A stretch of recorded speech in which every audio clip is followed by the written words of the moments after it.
Halo, assalamualaikum warahmatullahi wabarakatuh, sahabat-sahabat tani semuanya. Jumpa lagi di channel PTP Progress Tani Pro. Hari ini di lahan saya kebun kopi ya. Ini yang lahan tumpang sari antara kebun kopi sama cabai rawit. Ini cabai rawit Padang udah mulai pentil ya. Jadi rencananya hari ini karena sudah waktunya untuk dibersihkan ya. Ini bongkor banget coy, ya Allah. Gregetan aku ngeliatnya. Ini orangnya kemana ini yang punya kebun ini? Nah ini kebun saya ya. Tapi ini karena lahannya misah-misah jauh antara satu lahan dengan yang lain itu tanamannya nggak bareng. Jadi ngurusnya ke ini apa? Nggak bisa sekaligus gitu. Jadi yang ini tahapnya nanam, yang ini tahapnya mutil, ini tahapnya sudah mulai dibersihkan lagi. Jadi tahapnya itu banyak sekali, nggak bareng jadinya. Jadi kita repot ya. Tapi rencananya mudah-mudahan bisa segera kita satukan kita bisa. Ya Allah, ini kenapa ini? Patah ini, kena timpah ini kayaknya ini. Nanti kita bisa barengkan semuanya biar bisa keurus ya. Ini sebenarnya subur-subur ini, tapi ya karena kurang keurus karena lahannya nggak bisa sekaligus ya. Jadi di kebun ini ceritanya paling yang sebelah sini nih ada 11 baris ya, 11 gulutan. 11 gulutan, oh maaf 14. Kemarin habis dikoret sebelum ini sama ibu-ibu, katanya 14 baris ya. Panjangnya sekitar pergulutan itu 50-an meter ya. Panjangnya 50-an meter ke sana sampai ujung. Jadi saya habis mulsa yang ukuran 80 ini, 80 cm. Ini satu gulung, satu roll ya. Jadi berapa panjangnya itu kira-kira? Nah, jadi wah ini pisangnya ada yang roboh. Nggak ketahuan. Nah, jadi hari ini rencananya kita mau bersihkan dulu rumput-rumput yang di pinggirnya. Sekalian kita babat ya, biar kopinya nanti bersih lagi, sehat lagi. Terus yang ini nanti pinggirnya nanti kita akan nggak koret ya, tapi kita coba semprot pakai yang namanya obat purna tumbuh. Itu mereknya apa, Galan ya, Galan. Kita coba kasih Galan. Saya belum pernah sih pakai untuk nyemprot di siringan sini, katanya itu bisa. Jadi walaupun kena daun cabai pun daun cabainya nggak bakal ini dia apa, nggak bakal gosong ya, nggak bakal mati gitu, karena itu kayak jenis sensor gitu. Nah, jadi nanti teman-teman mungkin ada yang mau nyoba itu supaya nggak ngoret di lahan cabainya, nanti kita pakai obat itu aja, si Galan itu. Tapi nanti ya setelah kita buktikan di sini dulu gitu. Jadi buat percobaan biar lahan saya aja, jangan lahan sahabat-sahabat semuanya. Nanti contohnya bisa lihat di sini. Tuh, jadi kan ini rumputnya masih muda-muda, mumpung belum tinggi-tinggi, jadi kita spray, kita bersihkan. Tapi ini pertama kita bersihkan dulu rumput yang di pinggiran ini, yang di batang-batang kopinya. Itu kan ada banyak gulutan itu ke sana itu. Nah, terus baru kalau udah yang tinggi-tinggi kita babat pakai mesin babat, nanti kita spray ini dengan si Galan. Tapi sebelum kita spray nanti kita pasangin ini dulu apa namanya, bendeng ya, kita bendeng ke tengah biar pohon cabenya nggak roboh kemana-mana. Nanti kita pasang. Nah, kalau udah pasang baru kita spray. Jadi nanti meminimalisir si pohon cabai kena yang namanya obat rumput ya, obat rumput itu. Jadi langsung saja kita mulai dengan membabat ya. Ini mesin babatnya, entah merek apa ini, Steel paling ya.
Oke, alhamdulillah setelah berbagai drama mesinnya mati-mati, susah ngidupinnya ya. Lagian juga kita nggak bisa pakai gaspol.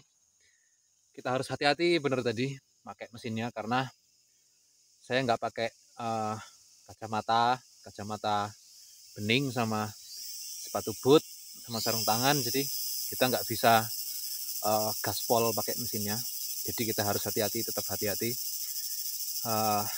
karena banyak kejadian orang pakai mesin babat itu, walaupun sudah pakai sepatu boot ya, padahal ya ketika si pisoknya itu babat rumput terus numbur tunggul basah gitu, pisoknya itu pecah, terbang antem kaki, jebol sepatunya, terus kakinya luka berdarah ya. Jadi ngeri sekali. Tetap jadi ini kemarin baru sekali pengocoran. Jadi nanti kita akan lanjutkan dengan pemupukan ditabur ya. Enggak ditabur, digerinting. Kalau bahasa sini itu digerinting, yaitu disuntikkan pupuk itu ke dalam tanah dengan apa adanya, tanpa dilebur atau tanpa dicairkan gitu. Digerinting namanya, disuntik lah gitu. Pupuknya juga murah kok. Kita pakai di sini yang murah-murah, nggak yang mahal-mahal. Jadi di semua tanaman saya itu pakai prinsip efektivitas, yaitu prinsip yang dimana sebagaimanapun kualitas pupuk, kalau bisa dimanfaatkan dengan sebaik-baiknya, dengan seefektif mungkin, itu pasti akan menghasilkan hasil yang memuaskan juga gitu. Kayak Ponska dengan pupuk yang non subsidi yang mahal-mahal itu, kalaupun Ponska itu dipakai dengan cara yang efektif, itu pasti hasilnya juga akan bagus kok gitu.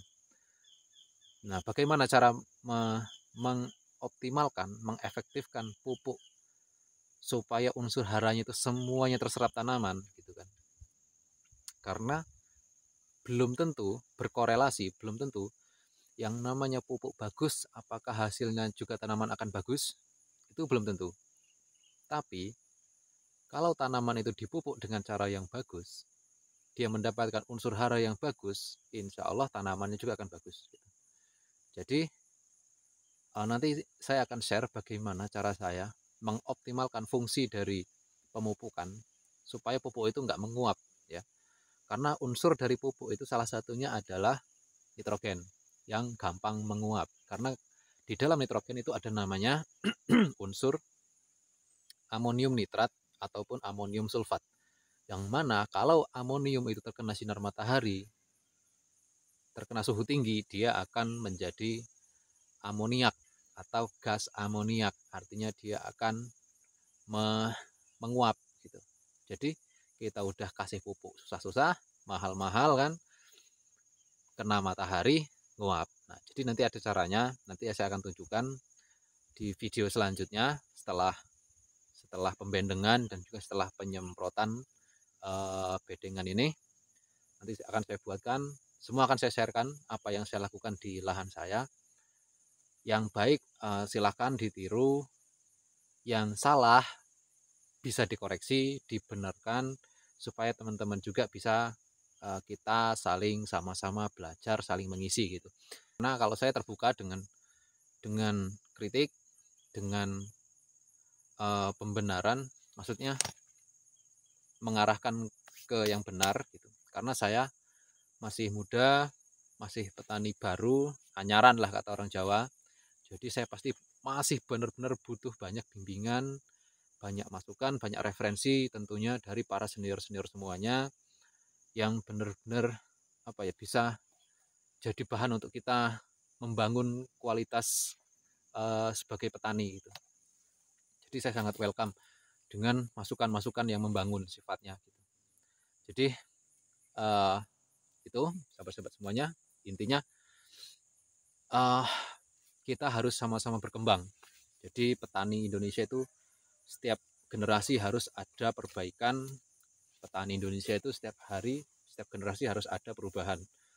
Itu mungkin di ranah kita itu yang bisa kita lakukan sebagai rakyat untuk membangun bangsa, ya itulah.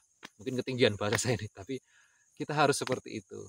Kita membangun bangsa itu nggak harus menjadi presiden. Kita lakukan maksimal menjadi yang terbaik di bidang kita, itu sudah ikut serta membangun negara. Insya Allah. Begitu sahabat-sahabat, terima kasih sudah nonton video ini.